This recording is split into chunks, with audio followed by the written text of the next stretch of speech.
Bon dia a tots i a totes. Avui tornem a començar la setmana amb el caos de Rodalies.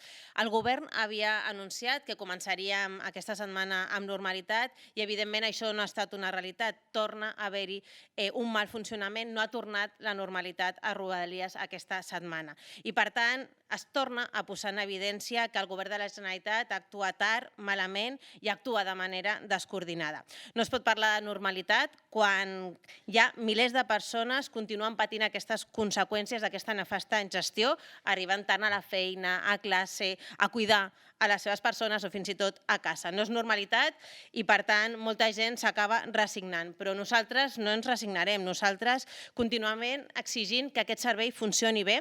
El problema sabem que no és un incident puntual. Això ve de molts anys de desinversió per part de molts governs, de molt mala gestió i, evidentment, una falta de prioritats clares per part de tots aquells que han governat.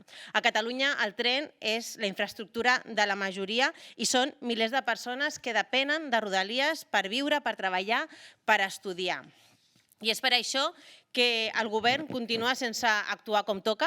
No és que no sàpiga on ha de mirar, és que decideix no fer res i, per tant, nosaltres parlem que aquesta és una legislatura d'oportunitats perdudes, perquè estem veient com continuen posant el focus en grans infraestructures com és l'aeroport i a la vegada estem tenint un servei que fa servir la majoria que està col·lapsant dia rere dia.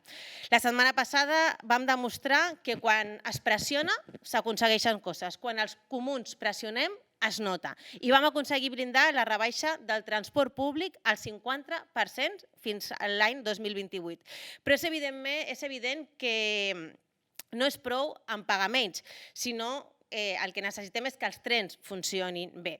I, per tant, el que Catalunya necessita és un govern que governi, un govern que prengui bones decisions, que posi al centre els serveis que són per la majoria. I nosaltres ho venim dient des del principi d'aquesta legislatura. Aquesta legislatura havia de ser la legislatura dels trens i de l'habitatge. I veiem que això no està anant bé, veiem que no està funcionant, veiem que en Rodalies van tard, veiem que el govern no se'n surt i que torna a actuar tard i malament. I també ho hem dit en habitatge. En habitatge també van tard i no estan fent tot el que podrien fer. I ho tornem a dir, si no hi ha sancions, no hi haurà negociació de pressupostos. I, per tant, nosaltres el que volem és un govern que posi al centre els temes importants, que posi al centre les Rodalies i que posi al centre també l'habitatge. I, per tant, nosaltres continuarem aquí pressionant i defensant els interessos de la majoria, els interessos i posant al centre tot allò que és important per la gent comuna. I després, un altre dels temes que volíem situar avui en aquesta roda és el tema de l'escut social. Com bé saben, dimarts passat el PP, Vox i Junts van tombar el decret de l'escut social. Aquesta setmana passada hem vist una cosa molt clara i és quan la dreta i l'extrema dreta té l'oportunitat, ataquen allò que protegeix a la gent, a la ciutadania, especialment aquells que pitjor ho estan passant. I la pregunta que ens fem és molt clara, és a dir, de quines mesures que el govern va portar tenen por? Quines són aquelles que consideren que no es necessiten? La pujada de les pensions? La pujada de l'ingrés mínim vital, les ajudes a les persones afectades per la dana, l'exempció fiscal per les persones aturades en situació límit, poder evitar que facin fora les famílies vulnerables, poder evitar talls de subministres per a aquelles persones més vulnerables.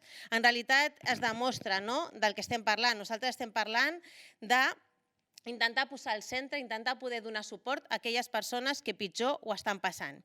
I nosaltres des dels comuns ho tenim molt clar. Nosaltres continuarem exigint que s'aprovin totes aquestes mesures, perquè en realitat no hi ha excuses. No podem callar davant aquells que posen al centre els interessos dels fons voltor, dels propietaris, com ho estan fent PP, Vox i Junts. I nosaltres els enviem un missatge molt clar. Aquestes mesures s'han d'aprovar i, per tant, exigirem al govern que totes aquestes mesures tornin al Congrés dels Diputats i que puguin ser aprovades per poder donar resposta a totes aquestes necessitats que té la ciutadania. Moltes gràcies.